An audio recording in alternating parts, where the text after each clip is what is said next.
cold as a razor blade. For another episode of the Snake Pit, but this week we are without the man himself, Jake the Snake Roberts.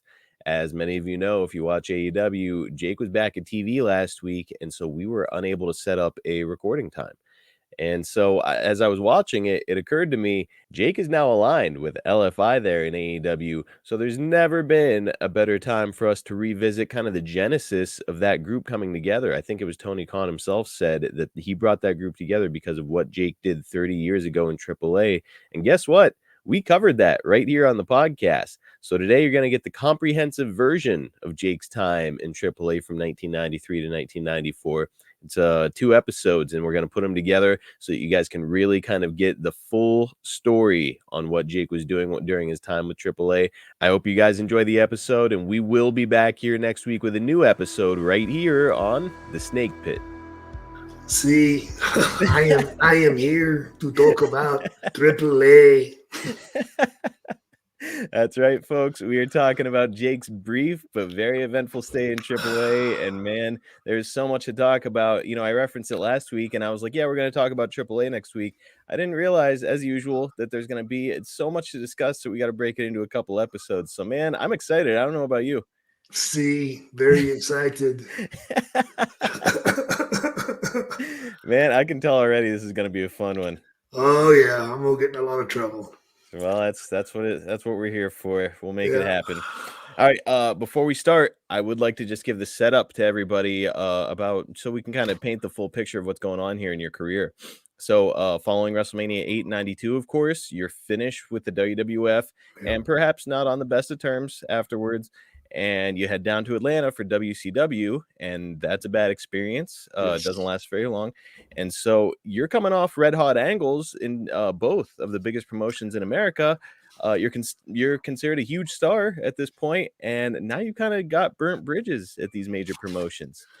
Fast forward a couple months, and here you are. You're ready to make your debut for Mexico's biggest promotion, AAA, at the first ever Triple Mania. It's an event that would go on to be like their WrestleMania, and really, honestly, probably more like the Super Bowl in that culture because wrestling is so big. Jake, do you have any recollection of being contacted to make your way down south of the border? Yeah, I do, man. Oh gosh, the guy I wrestled. What was his name? You had a couple. You worked with Konnan and then Cien Caras. Konnan. Yeah. Konnan contacted me and talked to me about the situation. And I was all for it, man. Let's do it. Hell yeah. Man, look, you can't really quite paint the picture of just how big wrestling is in Mexico. Really, truly part of the culture, right? Absolutely, man. They were just truly in love with wrestling, and they believed. Oh my God, they believed. And I mean, for a guy like you, this perfect heel, Rudo, so easy, as they call it down there, man, oh man, what an opportunity for you to really sink your teeth into something. You know what was tough, man, is when I first met with them, they said, Jake, we don't want you to go down. We want you to always be standing. If someone does something to you, you just knock them out of the air. That's not my style. No. But it sure was fun doing it.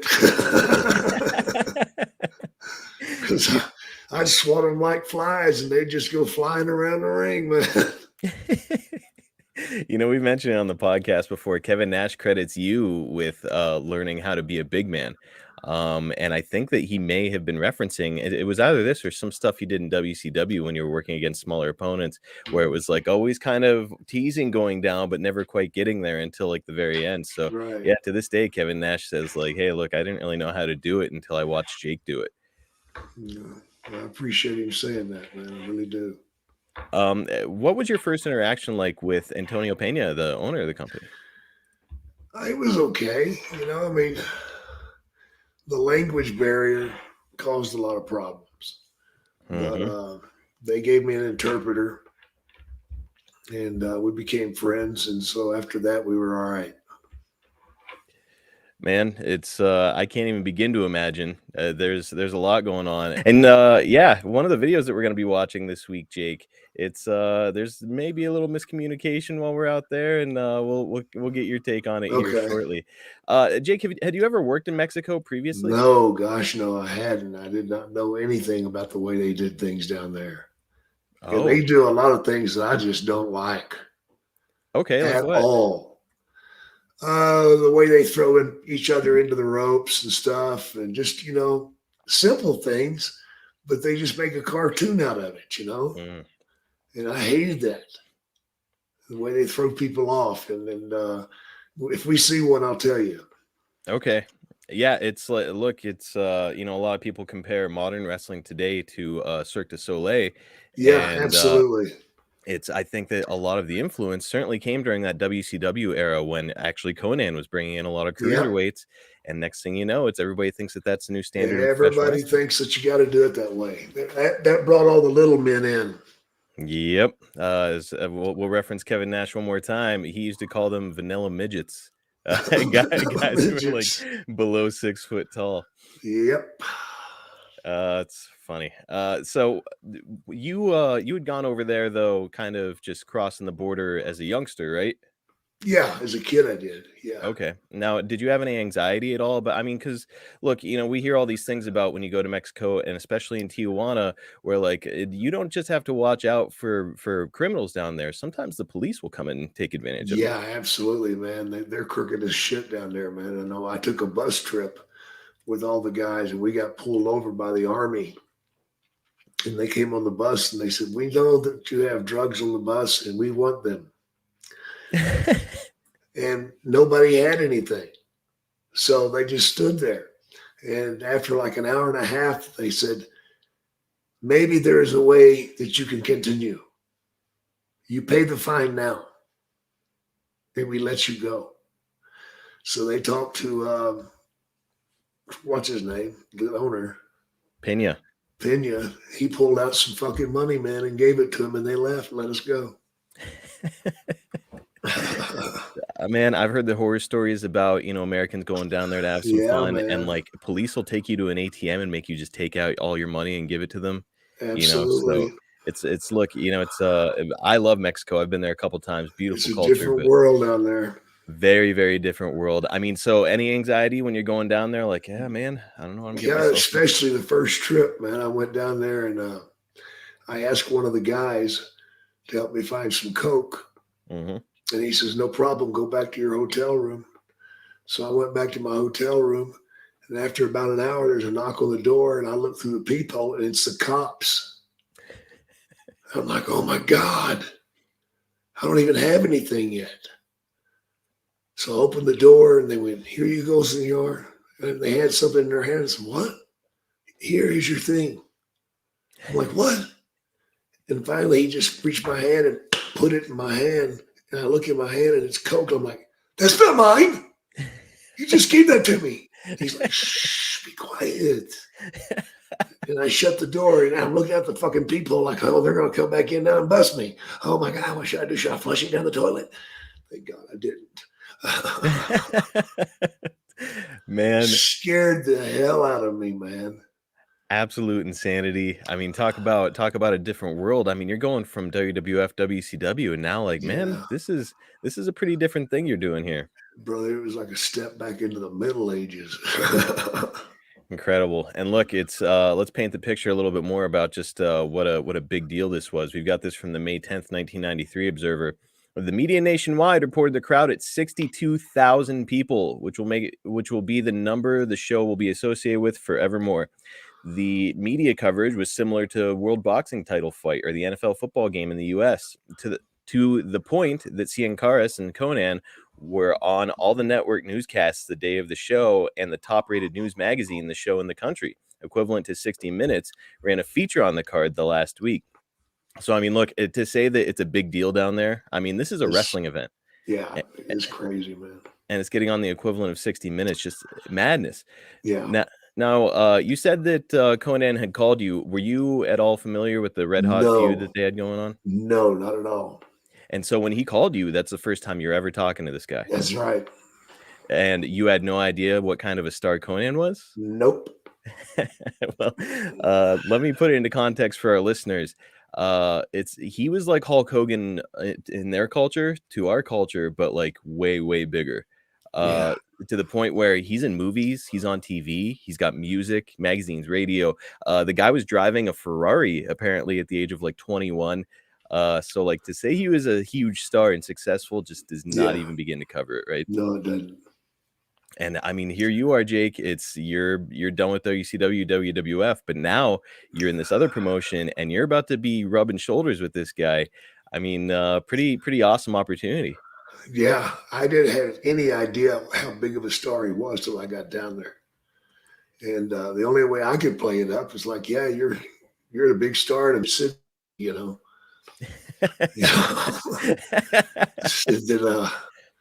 You know, you're like Mickey Mouse to me. Man, it's and look, there's something to that because for all of the success that he had and stuff, it's like how many Americans did know about him? Where like None. in America, everybody knew exactly who Jake the Snake was. So I mean, really, he was kind of getting the rub from you coming in, Yeah, he was. especially with the business that they're getting ready to do here, which we'll get into shortly. We've got a little bit more from the Observer. After the third match on the card, Jake Roberts was brought to ringside. Even though he had done a few heel promos on television, he was largely cheered at first as being an American superstar. Some people recognized him and others didn't. He then did an interview talking about how he was the best wrestler around and put down the country of Mexico and Mexican wrestling and wrestlers in general. He then said he wanted to challenge the winner of the main event, who he hoped would be Cien Caras, and grabbed his crotch and gave the crowd an up yours, which resulted in chants of culero, which is asshole, at him. Roberts watched the rest of the card from the fifth row seat, and the TV cameras constantly showed him sneering at the quality of wrestling. And I heard raves about his facial expressions all night and getting himself over instantaneously. Jake, it sounds like you're having a fucking blast doing this. Oh man, I was sitting there with Sherry, you know. So sensational Sherry. So Sherry actually doesn't show up until a little bit later on in the year. Oh, is this later? Okay. Yep, you were on your own here, but man, it's look, okay. That'll be our next episode. I was reading ahead in the notes, and it sounds like you and Sherry had a fucking ball. Whew, man, you have no idea. I'm not gonna get into that right now. We'll get to it on the next AAA episode. Yeah. So man, I mean, you talk about opportunities with this crowd. I mean, they're red hot, and it doesn't take much. Do you remember what you did when you came out? Was this when you were singing at them? No, I wasn't singing to him this one. No. Just a couple lewd gestures. Just a couple of lewd gestures, and that's it. Well, Jake, this is going to bring us to our first clip this week. It'll be the continuation of that story he was telling about you getting yourself over at ringside. But now we're at the end of this match between Cien Caras and Konnan, and you're ready to get yourself involved. Here we go. I'm actually going to talk over it for our listening audience. So Jake has come over the barricade, and now Konnan is coming out of the ring. Jake is kind of berating Cien Caras, giving him a hard time, and he grabbed a mini here, and he's just flinging him into the ring. Yeah, after I kicked him a couple of times. Dude, fantastic. Just watching you haul him up and sling him like he was a sack of potatoes. All right, now you're getting into it with Caras, who you wanted to win this match. Yeah. And a scuffle's ensuing. He tore your shirt. You're shooting some punches in, and there's a big one. Yeah, that's the one that busted his nose. And a body slam on the outside. He is grabbing his nose. He's in a bad way at ringside for real. Well, there's a reason that happened, because it was set up that he would just sell the first thing I did to him. Mm-hmm. And when I did something to him, he hulked up on my ass. Well, and look, it's, there's a language barrier, so you got to do something to make him understand. All right, now breaking his nose, he understood that. Yeah, you don't have to be fluent in anything to understand that one. All right, now you're brawling on the outside with Konnan. The ref is doing his count. So, man, Konnan's going to get eliminated. Falling you into the crowd.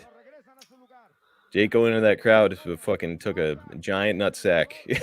Yeah, it did. And I paid for it. Oh, we'll tell that story in a second. Konnan is eliminated. That is it. Cien Caras gets the win, and Jake gets a lot of heat. So, what happened when we went into the crowd, Jake? Well, that's when the real shots started coming, man. I got about 4 shots before I realized, I better fucking start fighting. And I hit a couple of them and they went down and they kind of backed off after that. So, I'll tell you what, once you set the tone by knocking a couple out, I'm sure that the rest were like, okay, Yeah. maybe not. Yeah. They understood that I wasn't fucking around then, man. I'm certainly glad they did. Fall down, because they had the numbers on me for sure. Whew, God almighty. Yeah, there were, I mean, what did it say? 62,000 folks in there, something Yeah. like that. And pretty much all of them hated your guts. So Yeah. that's a lot you're up against. It And was look, like being in my hometown. how could anybody dislike you, Jake? That's what I I want to don't know. know. I don't know, man. It's a Well, funky world. it is a funky world. And look, it's we mentioned it. You set the tone there with Cien Caras, who is not selling for you. We're gonna post that clip on social media because you can kind of see you're giving him your left jabs and he's not selling them. And you can kind of Yeah. see this look on your face where you're like, okay, fuck it, and you just punch him right in the face. That's it, bro. He's going down one way or the other. Well, any words backstage afterwards? Not a fucking word. Not from him or Konnan Nope. or anybody. Nope. Not a Wow. word. Why do you think that is? I mean, if that happens in America, I'm sure some guy's getting in your face, right? Yeah, I guess so. But I think Pena had already talked to him, Okay. you know. And I told the interpreters to tell those motherfuckers the reason they got that is they wouldn't go down. Mm-hmm. It was set up for them to take one fucking punch and go down, and that was it. Instead, I got to hit the motherfucker 5 fucking times. Yeah, I mean, it's bullshit and really kind of going into business for himself there at Yeah, the end of it. yeah, he was. I think another part to consider here is I don't know how tall Cien Caras was, but I saw him next to you. And he was not a big man, so No, I don't think he'd want to get backstage and bow up with you. I don't think so. So it'd probably be a giant mistake. His second mistake of the night. Yeah, Well, we've got this from the Observer. After the show, there was so much heat that there was an estimated 5,000 fans waiting outside the heel dressing room at 3 yeah, a.m. for Roberts before yeah. they finally got the crowd to disperse and could get Roberts safely out of the building. Was this a night that you got drunk with Paraguayo? Yes, it is. We sat backstage and drank tequila, man, till 3 a.m. Ooh, God almighty. Ugh.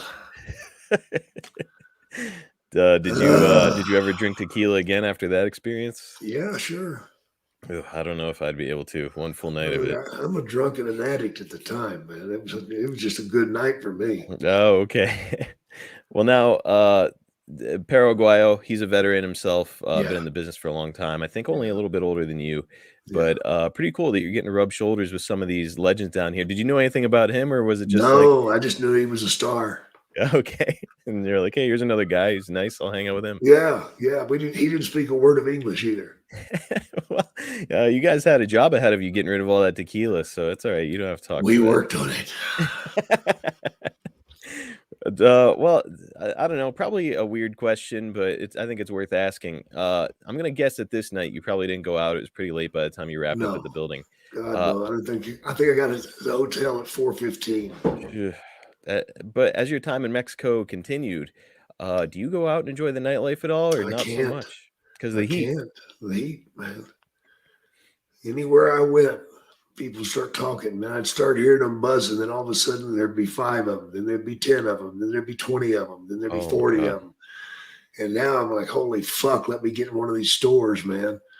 And I'd go inside the store, man, and just watch and make sure nobody came in. That's scary, dude. I mean, I like, was, man. I was scared for my life.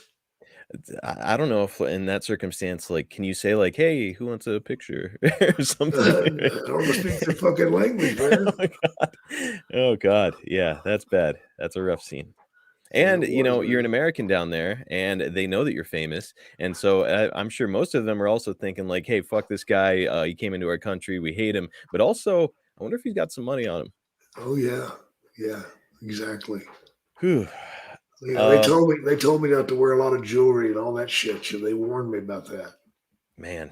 Well, we've got a wild story in the next one about you and some money down there, and we'll get there Yeah. eventually.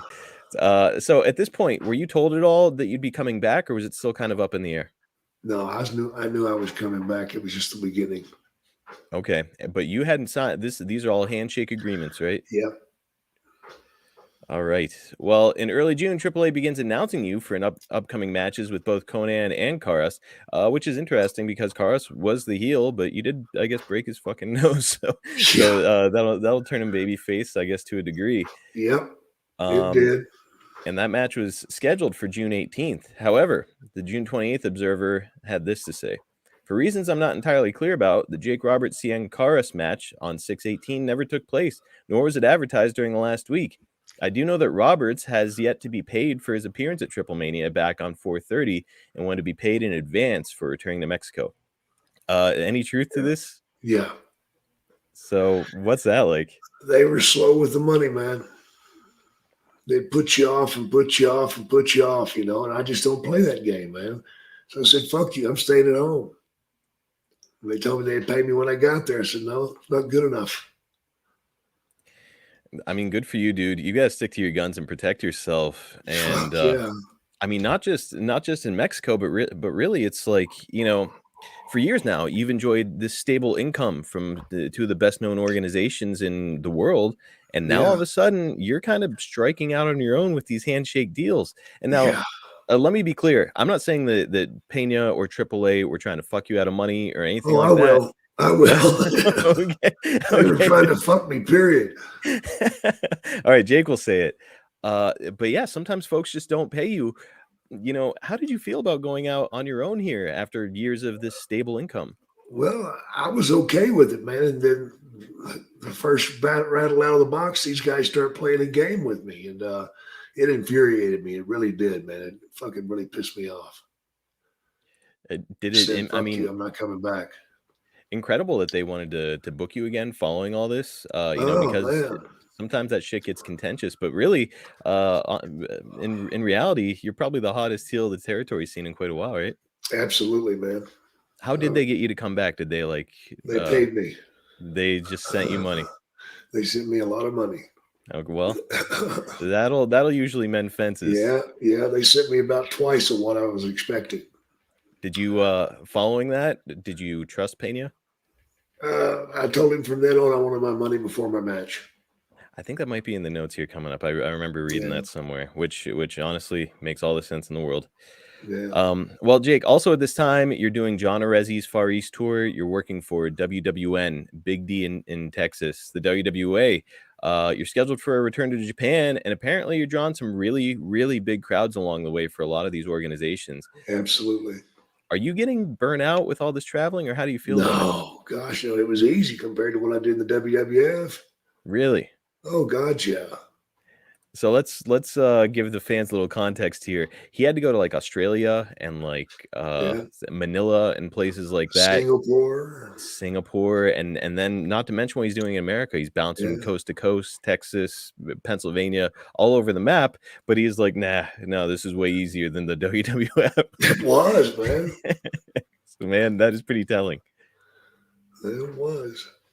Well, again, you're not neither of the big promotions, but you are drawing these big crowds, and apparently you worked some absolutely unbelievable matches along the way with Cowboy Bob Orton for WWN, Yeah. and you're getting remarkable heat with what you're doing in AAA. Would you say that you were feeling professionally satisfied at this point? Yes. Yes, I was. So, The money was good. The guys I was working with were good, except for Mexico. I was yet to work with either anybody down there really. I'd gotten done that one thing and that was it. But I knew that it was worth a lot of money. And I mhm, knew that it would come. I knew that they would, when they paid me, I knew they had made up their mind that they were going to go with it. yes. You know, and they paid me well. And then there was no hard feelings. They thought. I didn't trust them for fucking shit, man. Hard to after that. No, couldn't trust them. Well, especially you're putting yourself out there. You're putting your body on the line with some of these Putting my insane life on fans. the line. Yes. And it's like they can't just commit to paying you what they told you they were gonna pay you. No, no. There's got to be a little more in there for danger. No doubt about it. And it's good that they made good on the whole thing because man, we got some fun shit coming up here. Before we move on, I don't see us ever talking about this match again, so let's just chat about it real quick.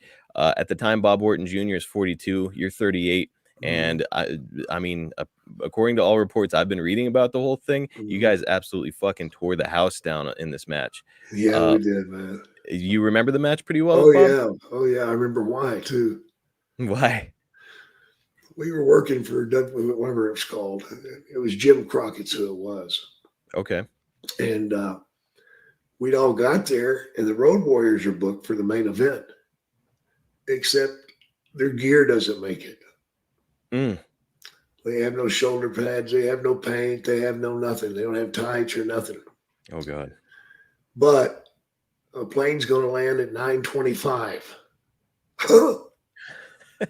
The show started at 7.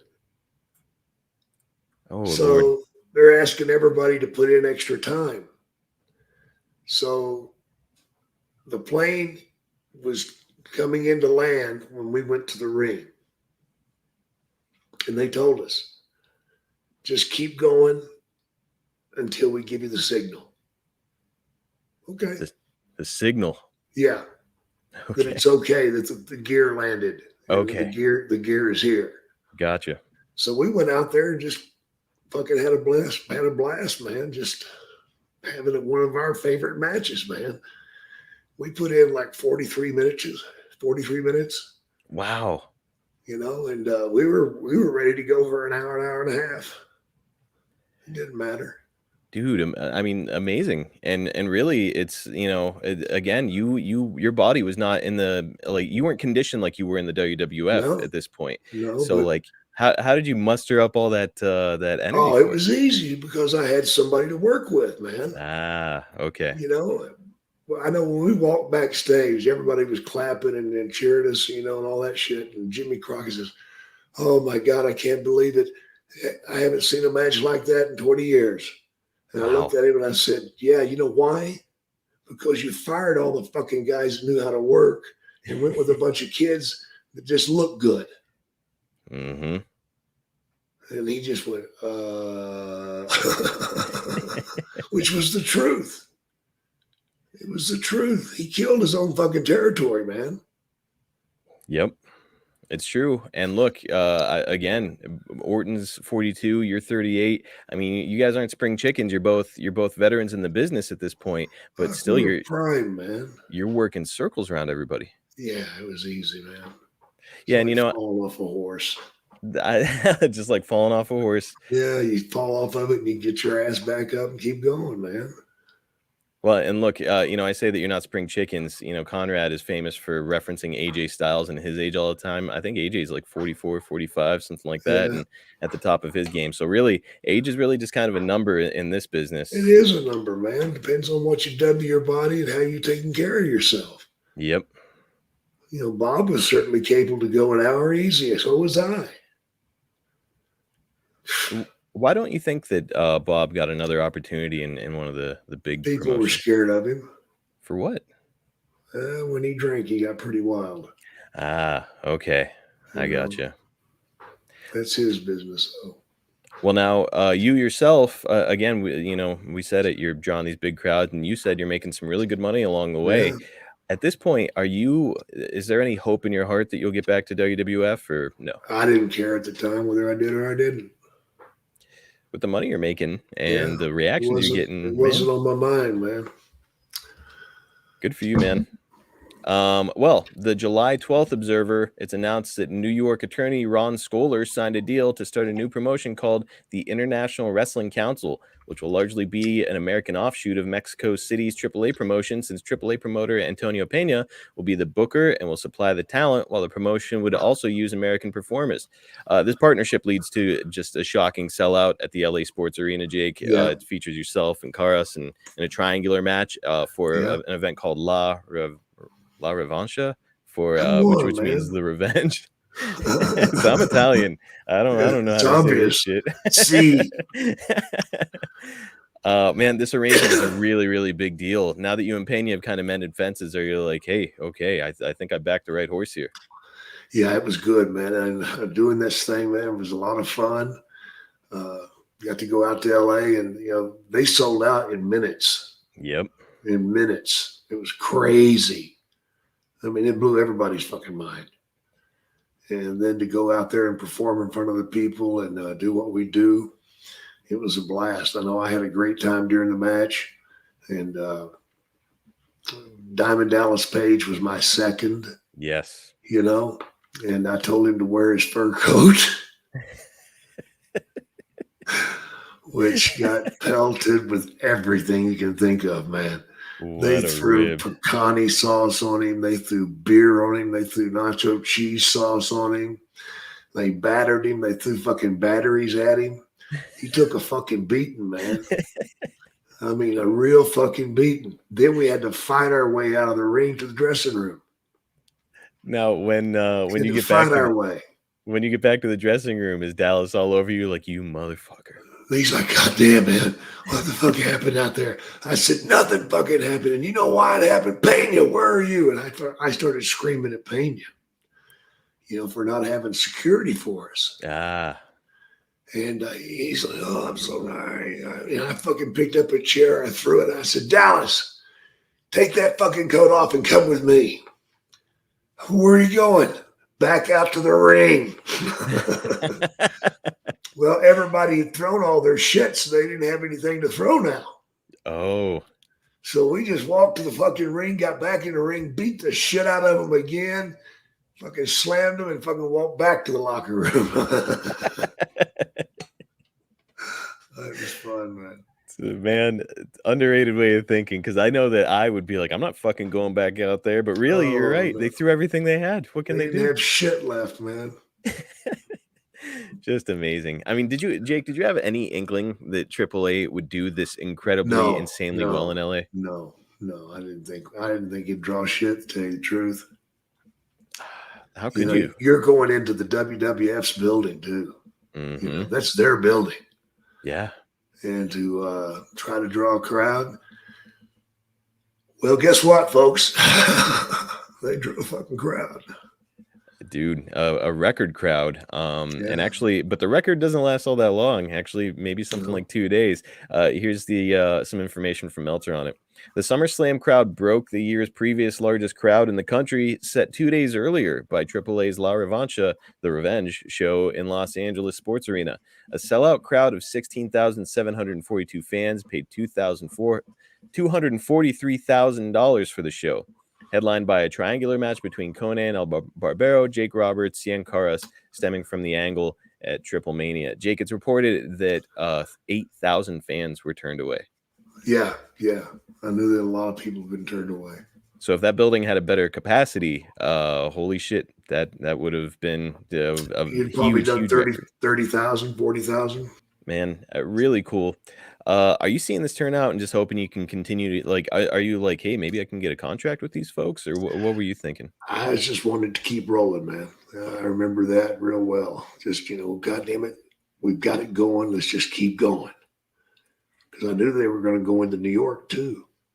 Yep. So I was just hoping for the best outcomes each time we went out. Man, and they're set up to get over to San Diego as well here shortly, where you're going to be teaming up with Eddie Guerrero. Yeah, Eddie Guerrero and Art Barr. Yep, and you'll be working against Perro Aguayo, your buddy, and man, it's some really, really cool stuff coming up. I do also want to mention here, Jake, and I kind of touched on it a little bit earlier. You're booked in Japan here coming up very shortly.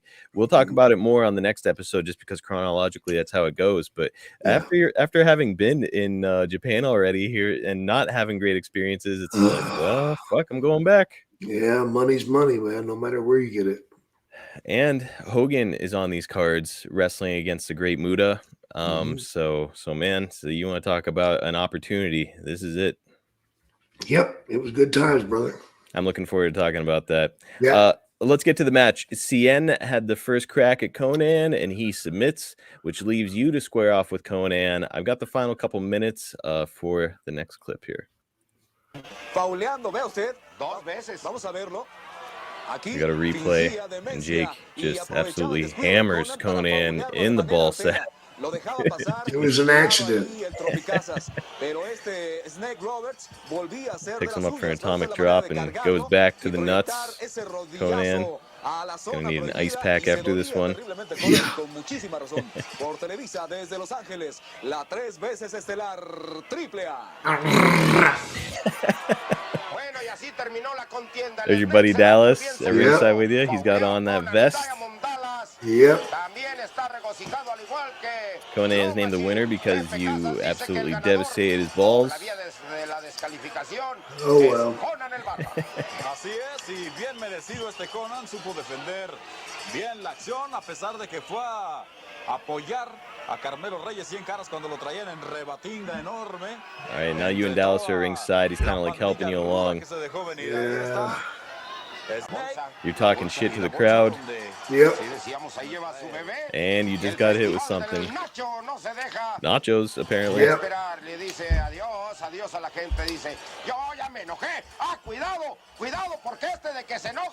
Oh, man. All right, you're bringing out probably, it looks like a gardener snake. What is that thing? It's a cobra. Oh, it is a cobra. Yeah. Oh, and you're scaring the crowd with it. Yeah. Jake taunting the crowd some more. Kind of daring people to come after him. There's Paraguayo in the ring to protect Konnan. It looks like you and Dallas are going to take a powder before you come back out to the ring and kick some ass. Yep. So Jake, rumor has it that fans would throw stuff like nachos, as we saw, beer, also batteries. I've also heard cups filled with piss. Oh yeah, those were good. You've been hit with that? Oh yeah, piss cups, you bet. Oh my! Like, are you looking around like, okay, I'm gonna murder whoever threw that? Like, no, man, I'm just. What's next? Apparently, some loaded diapers were thrown at this event. Yeah. Pecani sauce. That hurt. Oh shit! Get that in your eyes, man. Oh god. I got it on my hand, then I wiped sweat off and got it in my fucking eyes, man. Oh, no. Oh my god. Oh no! And you're out there trying to be a heel Rudo, as they call it. Yeah. So like you can't sell that your eyes are on fire. No, you can't sell it. You got to just keep going. Oh my god, dude! And like, not to mention, look, a little further context. This is 1993, so like AIDS is not that far off, and people are throwing human DNA at you at times. Yeah, like, yeah, it's real nice, man. Fucking no shit. Fucking disgusting. Man, so I mean, look, you're back in LA now. You're with your buddy Dallas. Does that mean that you guys are going out and hitting the bars after this, or what? Yeah, we were having fun. Kind of have to in your own country. But I mean, look, you're getting all this heat. There's a lot of fans in the area, and this is not that far after some of these old school super passionate fans. Like one of them fucking stabbed Ole Anderson at one point. Yeah.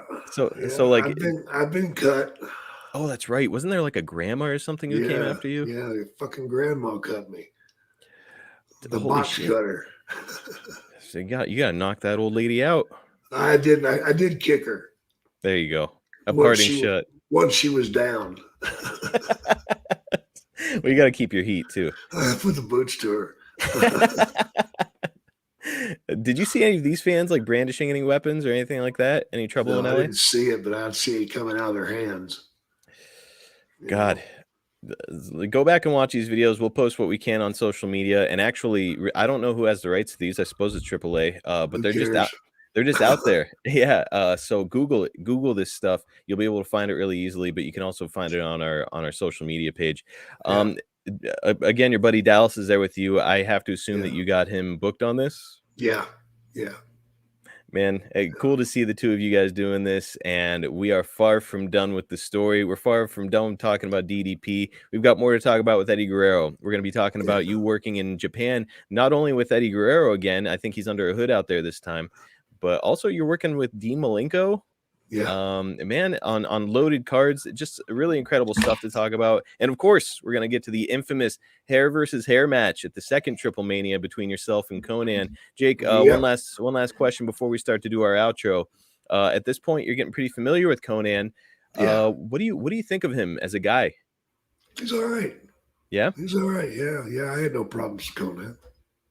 What did you think of him as a worker?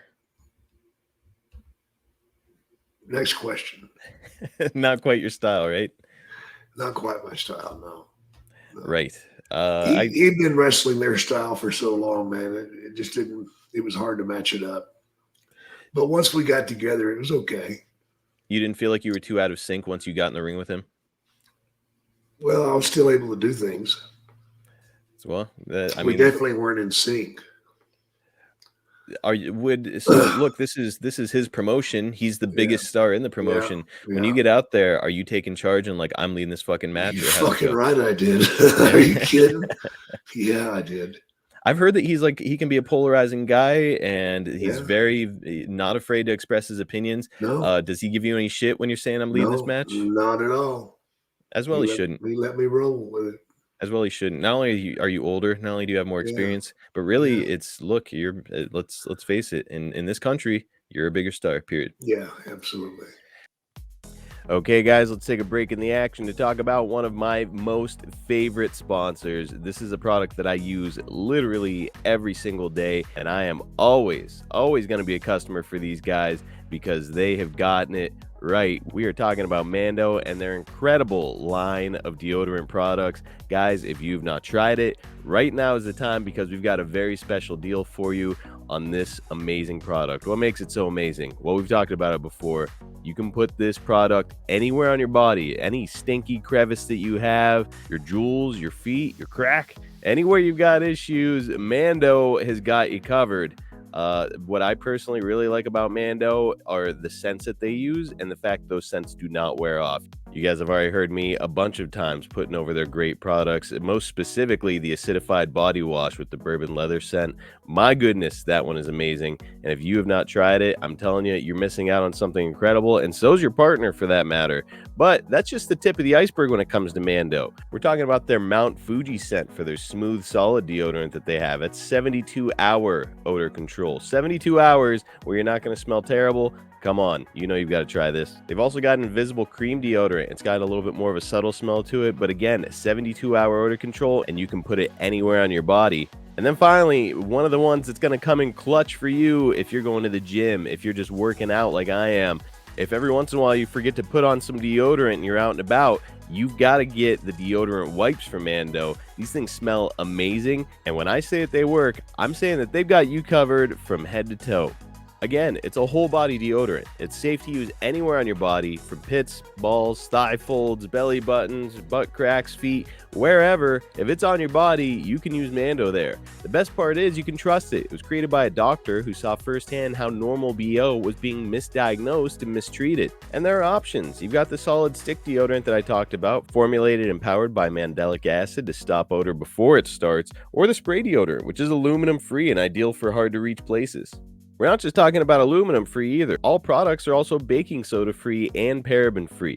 You can choose from a variety of scents. They've got bourbon leather, like I've talked about, Cloverwoods, Mount Fuji, or Pro Sport. And they're clinically proven to control odor for 72 hours and better than just a shower with soap alone. I'm telling you guys, 12 hours after the shower, I'm sitting down on the couch next to my wife, and all of a sudden I see her eyebrows go up because she's like, boy, does this guy smell good. Let me say, that's become the new standard in my house because of Mando and their incredible products. If you want to give it a try, Mando Starter Pack is the perfect place to begin for new customers. It comes with solid stick deodorant, cream tube deodorant, 2 free products of your choice like the mini body wash and deodorant wipes, and you get free shipping. As a special offer for listeners, new customers get $5 off a starter pack with our exclusive code. That equates to over 40% off your starter pack. All you've got to do is use our code SNAKE at shopmando.com. That's SHOPMANDO.com. Go ahead and use that code SNAKE and support our show when you tell them that we sent you. Come on, guys, take the next step. Smell fresher, stay drier, and boost your confidence from head to toe with Mando. Well, Jake, this week we are taking, finally, we are taking a look back to AAA. It was about a year ago, the last time that we talked about AAA, and we kept telling everybody, yeah, we're gonna get to it down the road here. Well, the day has finally come, guys, and brother, there's a lot to discuss, so we better get to it. August 29th, 1993, you're in San Diego, and you're in a pretty notable match. The opponents are Konnan, Octagon, and Cien Caras. And Jake, you are paired up with Love Machine, who I think fans might know better as Art Barr. and a young Eddie Guerrero with DDP as your manager.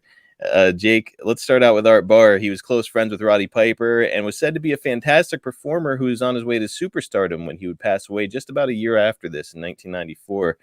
And he had some weird stuff go on, man. After pleading guilty to rape in exchange for probation, a fine and community service, and a conviction for possession of cocaine, he began working south of the border as a tag team partner with Eddie and had great success up until his death. Jake, he sounds like a pretty complicated guy, and I know that you worked with him and Eddie on a few occasions. What can you tell us about Art Barr? Well, he had a past that was trouble, man. We all make mistakes. You know, I'm not there to judge him. I was there to work. And nobody can take that away from him. He was a hell of a worker, man, and a high flyer, too. You know, at the time, Eddie and him both were flying. They had to. They were in Mexico. So one night I remember in particular, I think it was San Diego. After the match, I came back to the locker room and I exploded. I started throwing chairs, cursing, you know, fuck this bullshit. I'm not putting up with this. A chunk of chair. I was ripping off my clothes. I fucking ain't putting up with this crap. And Eddie and them are like freaking out. What the fuck, Jake? What's wrong? I'm not putting up with it. It's bullshit, man. And in comes the boss, and he sees this. And he's like, holy fuck, you know, he don't know what to do. So finally I walk up to him and I said, look, man, you promised me that I'd have good tag team partners. These guys don't bump enough.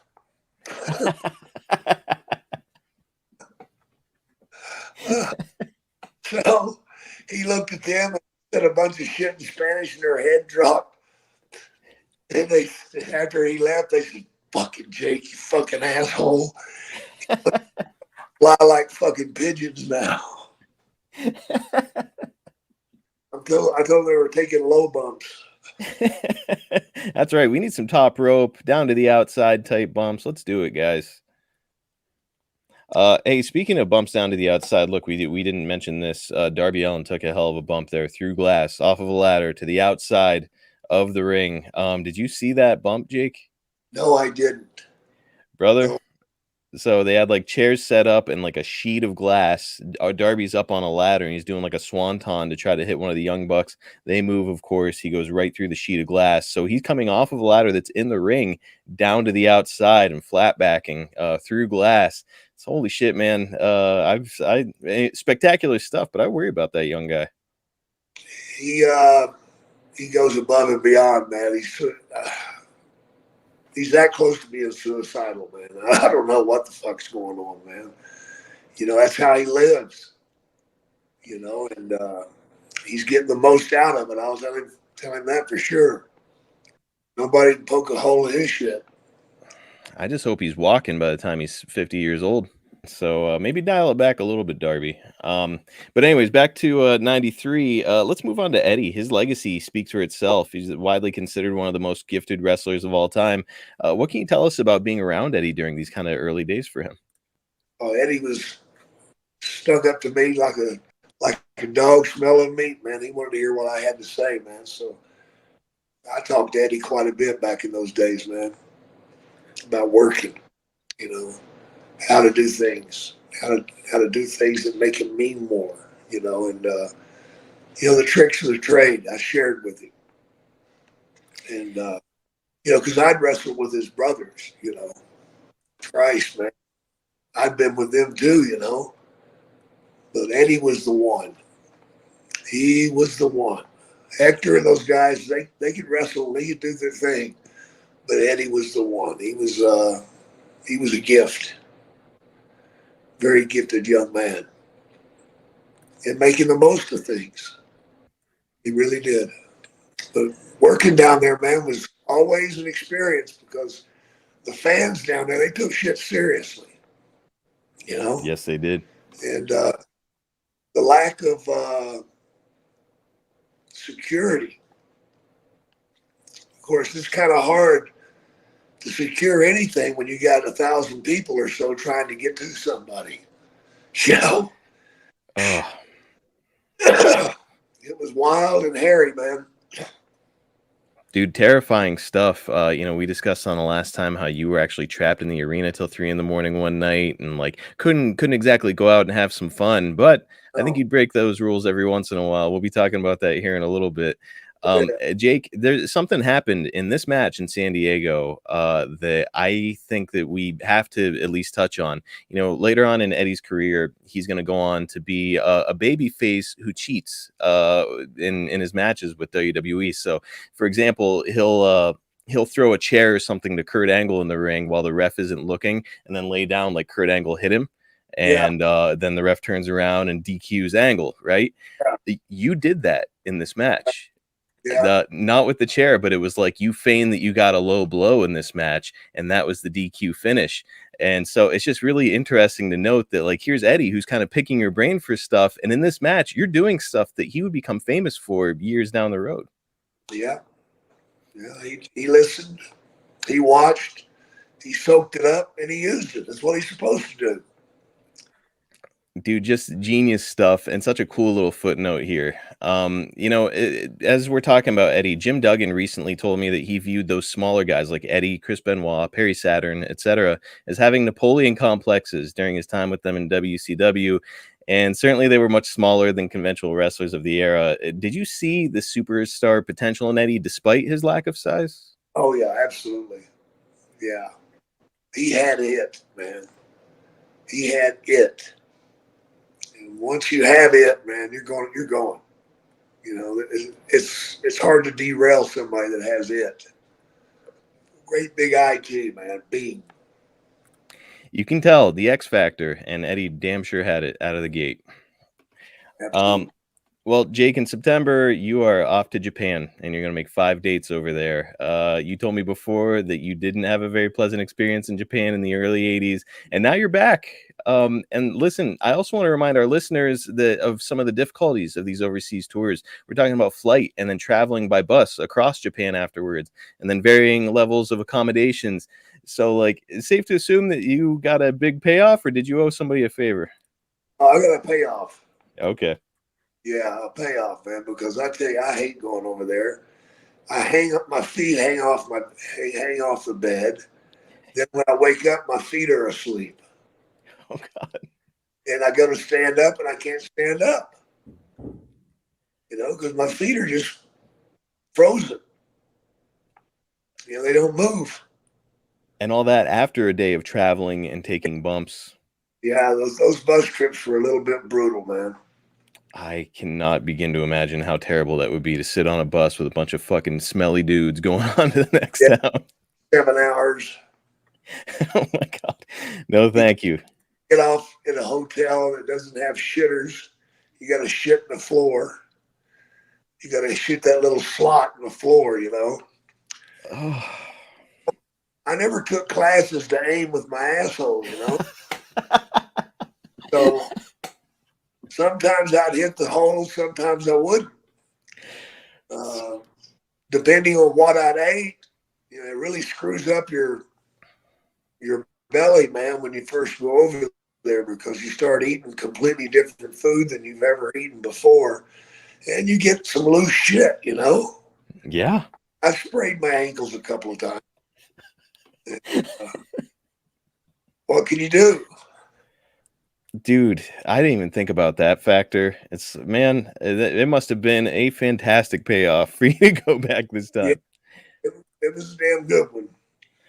Well, not for nothing, but you've also got some damn good opponents while you're over here. You're going to work with Black Cat, who's Victor Mar Manuel, twice during this tour, and go over both times. Any memories of him, or just a kind of brief interactions? It's brief interaction, man, really. Great worker. Great worker. Now, September 21st, 93, you've got a very interesting match in Shizuoka. Yourself and Dean Malenko are going to team up to take on Tatsumi Fujinami and El Samurai in a winning effort. Fujinami is just 2 years removed from his title run and short stint working with Flair. Anything you can tell us about working with him, or, again, kind of just passing by?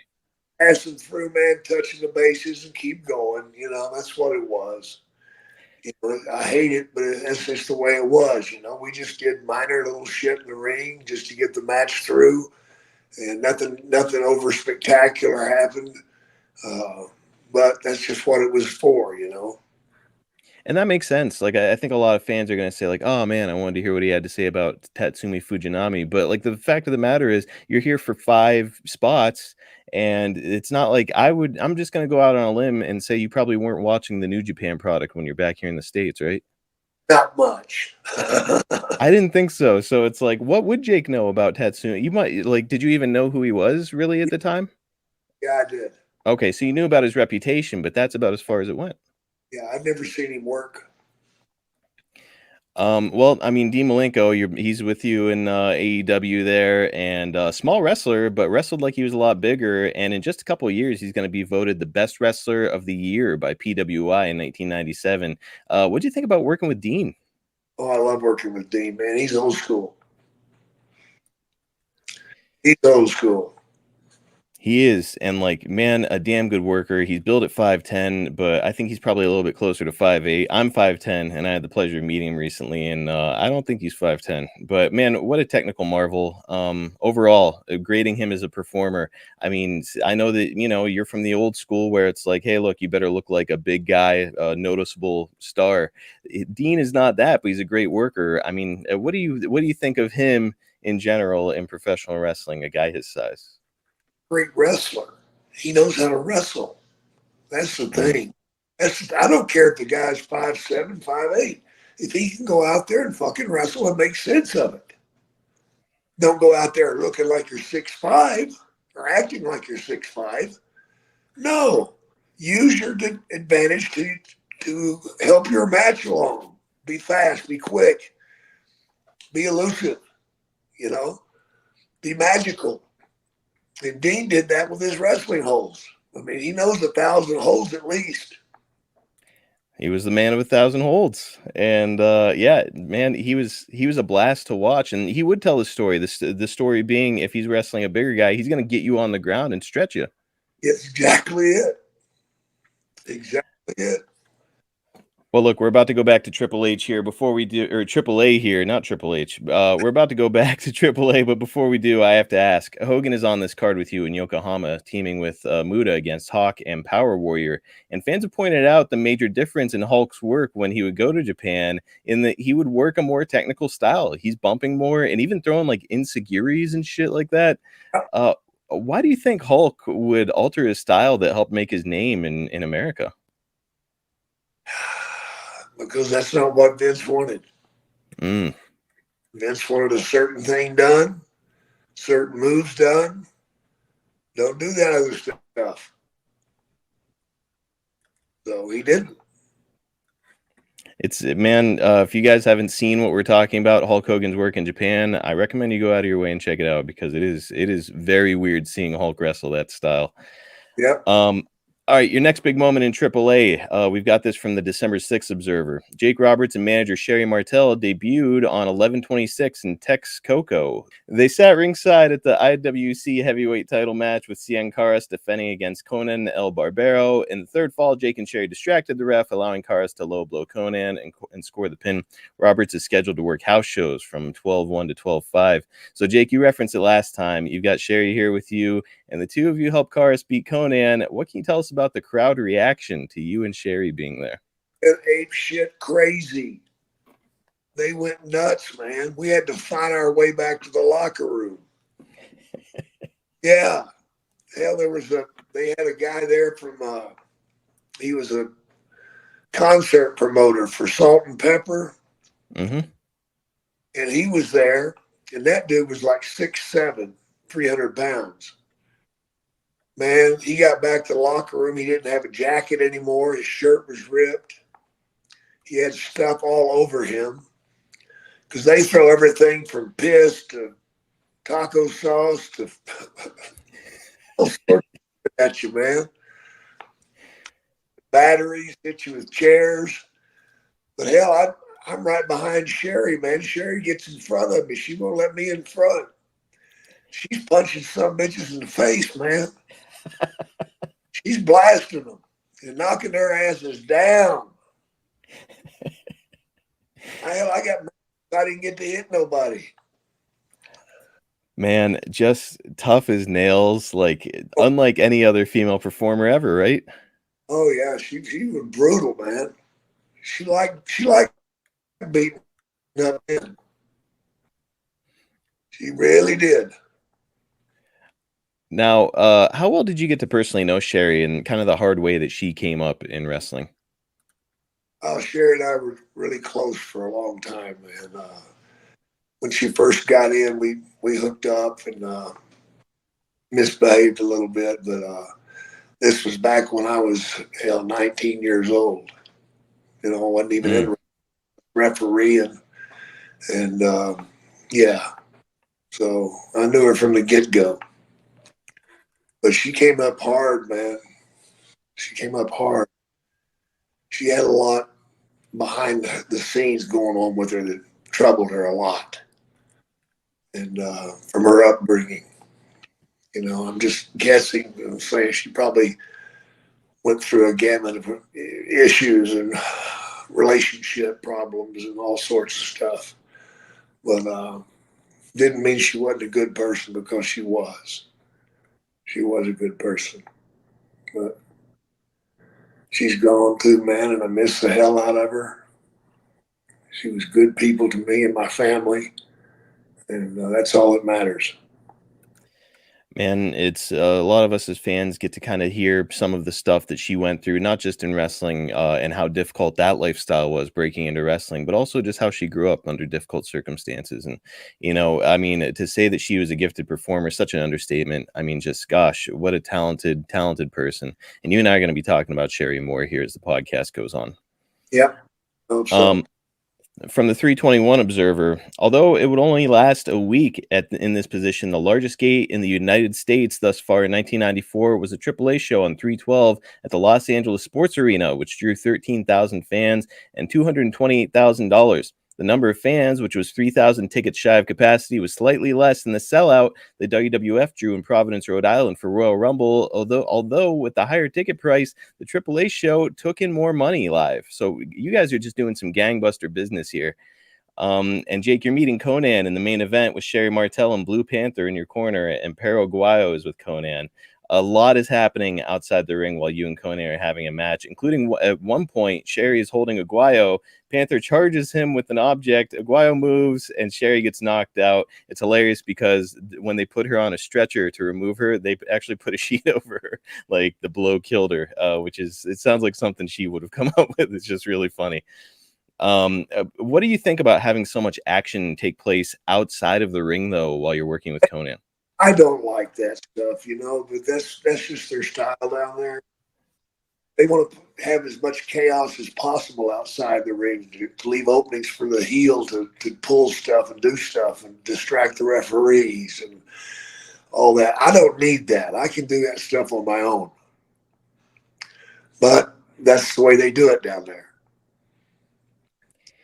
Yeah, as I'm watching it back, it looks like a complete clusterfuck, but Yeah. there's a pretty incredible moment here that I'm about to show you. Panther continues to interfere in the match, which prompts Mascara Sagrada and his little person partner, Mascarita Sagrada, to come out to the ring. And that brings us to this clip in a pretty wild spot that you're involved in front of a hot LA crowd. Llegó Mascarita Sagrada y Máscara Sagrada a acomodarle. I'm actually going to turn down the volume because it's all in Spanish, but I'll narrate for our listening audience. So Jake, you have got Konnan here. He's down. You're inside the cage, and you've got him hooked for the DDT, but they go to the outside, and they're showing the action outside the ring, which is kind of fucking stupid. But you are hitting Konnan with that DDT, and now Mascara Sagrada is looking to get even with you, and so is Mascarita. Those guys are starting to look like they're scaling the ring here. Yep. Mascarita's getting ready to come up. Do you remember this by any chance? What's about to happen? I think I bench press him, don't I? No. It's a little bit more crazy than that. Was he diving? He's gonna dive on you. There he goes. He's having a hard time scaling the cage, but he's doing his best. He's getting up there pretty high. All right, you're up there, and now Mascara is gonna knock you down. There's a great image of that out there where I think he actually threw some Coke in your eyes or something, Coca-Cola, and now you're selling it, laying down. And here we go, the big high spot. Mascarita's at the top of this very high cage.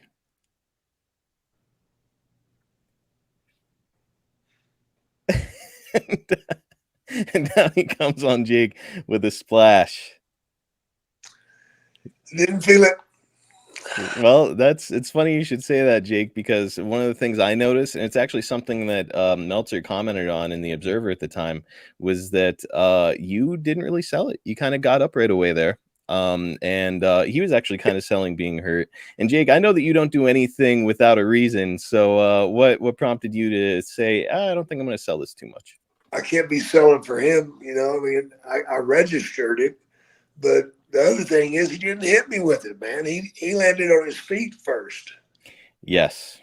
You know, and it was a glancing blow thing, man. If he'd have landed on me, I'd have sold it.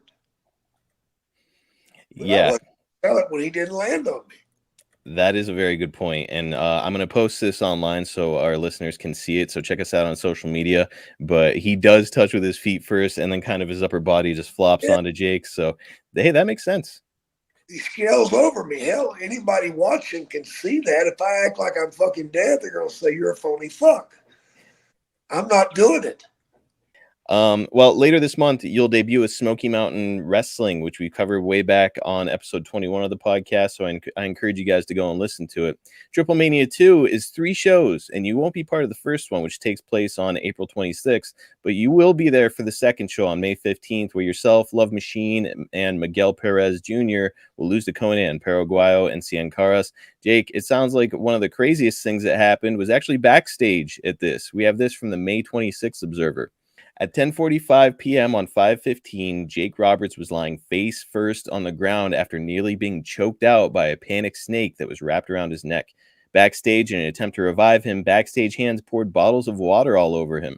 It worked. The other wrestlers were waiting for water, of which there was none in the building to take showers. The showers never did work. Holy shit, dude. What do you remember about nearly being choked out by a snake? It did choke me out. I was down and out, man. Terrifying, dude. Yeah. That happened a couple of times, man.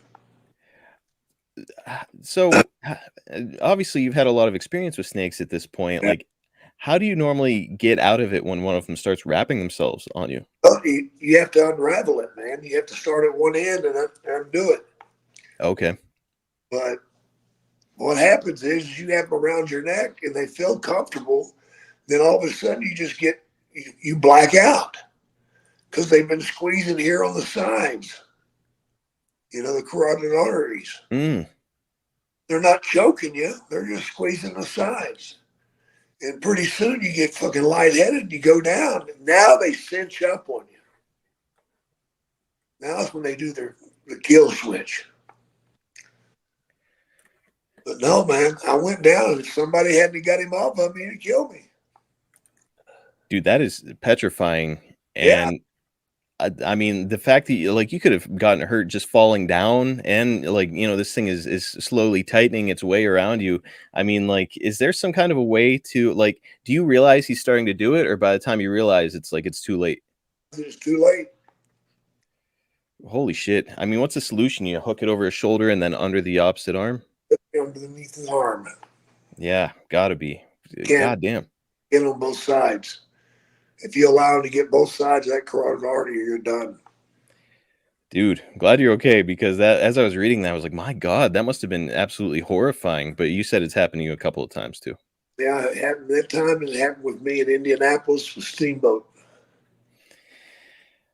Ah, man, it's God bless you for bringing those snakes to the ring. They blow you up on the way there. They're choking you in the back.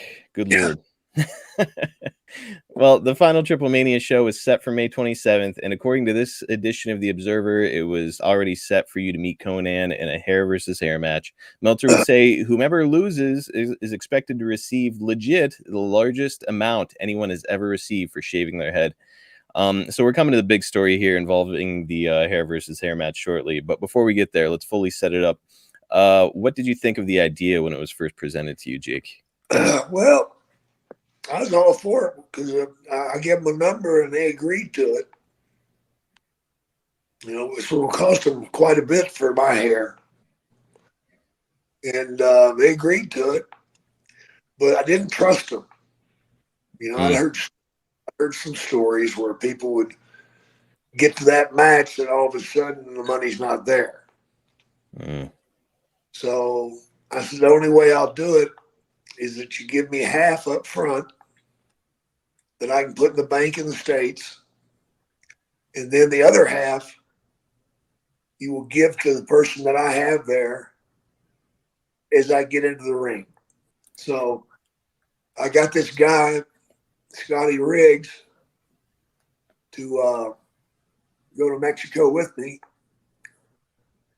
And he was also along with me to kind of help keep me straight. Okay. If you will. And which made my wife very happy. But and he did his job. He kept me pretty tight. But whenever I gave him the money, I told him, I said, you stay in this room. You don't go outside this room. You don't go anywhere. You stay here till I get back.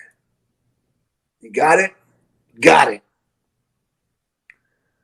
Well, lo and behold, I come back and he's not there. So I think automatically, oh my God, they got him. They must have robbed him. So I go and I find him, and he's outside in this corral area, and he's got some bimbo out there. They've been having a little fun. I chewed his ass, boy.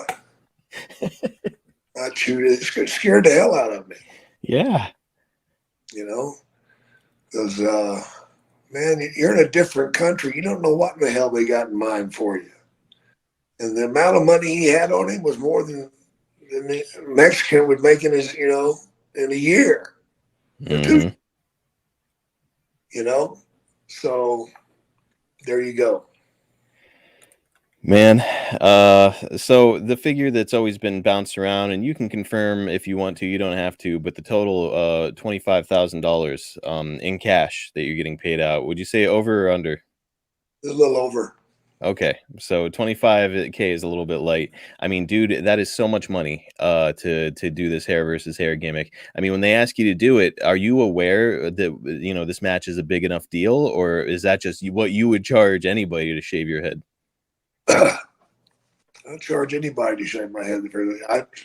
I'll spit up pubic hair from 1982, man, for $25,000. Had you ever done hair versus hair before anywhere? No. Okay, so this is the first. Okay, well, did Pena bulk at all at the figure, or he was just ready to pay it as soon as you offered it up? Ready to pay it, man. Okay, we're about to watch the final moments of this situation. Before we do, though, Jake, Jim Cornette has told the story about you trying to leave Tijuana because, again, you've got tens of thousands of dollars on you, and you're in Tijuana, which is a pretty fun place to be. Did you stop and have any fun, or did you get right out of there? Right the hell out of there. That's the only way, right? You go and get on the damn plane and get out of town. Yep. Because, you don't know if you're going to get robbed by, who knows? At this point, Pena had jerked you around a little bit with money, hadn't he? Yeah, they had. So, you don't know if he's going to send somebody to go and try and maybe recollect the money. Exactly. So, yeah, it's definitely the right way to go. And, brother, this match, it's in front of the largest gate and possibly the largest crowd ever in Tijuana up to the point. You'll end the night by getting your head shaved. Warlord is there with you as a manager, and he'll accidentally club you with a clothesline intended for Konnan. Konnan will get the pin. Future American stars La Parka, Psychosis, and a young Rey Mysterio Jr. are going to come out to make sure that justice is served as you attempt to leave. Let's check out our final clip. Vaya usted a saber. I'm going to turn it down again just because there's copyrighted music and it's in Spanish. But Jake, they've got you down. A bunch of guys surrounding you. Warlord is at a loss. He can't stop the situation. But getting your head shaved. So what was it like getting these clippers after getting your hair all wet during a match, Jake? They were ripping hunks of hair out, man. Oh, God. Hair was wet. You're trying to run those clippers over it. It sucked. Electric clippers, whether they're sharp or not, if you've got wet hair, it's not going to shear. It's gonna pull. Yeah, and that's what was happening, man. They'd try to run it across there, and it'd go about 2 inches, and then it'd just clog up. Not to mention, you've already bladed at this point in the match. So you've got a fresh wound on your head, and they're just running this thing over your head, tearing out hair, probably getting that wound a little bit wider. It's just, oh, miserable, dude. Yep. Well, they're all surrounding you, including young Ray. And you're selling it great, Jake. The expressions on your face for this whole thing, you're giving them their money's worth. And you're picking up your hair, and it's a very dramatic moment for you. The snake's in there, just, man, really good stuff. You're holding some clumps of hair. Ray's gonna take them and throw them down on your snake, and that will wrap that up. So Jake, got your head shaved there in Mexico, and you get to leave with a nice chunk of change in your pocket. Yep, sure did. Man, what an absolute fun blast over these 2 episodes to look back at your time in AAA. And you'll work a couple more times there this year, and even work in an Enemy Becomes Partners match where you'll team up with Konnan, which is pretty weird. But overall, Jake, when you look back at your time working in AAA, do you look back fondly or not so much? Not so much. Why is that? It was just the hassle of travel down there and the games that they played with you. Your money wouldn't be right. And, you just didn't feel safe. I never did feel safe down there. I can't imagine the stress of it all, with first being jerked around on money, and then you're going into Tijuana is a pretty dangerous city, and you have to go in there pretty routinely, and you're getting handed cash. And man, I'm sure that you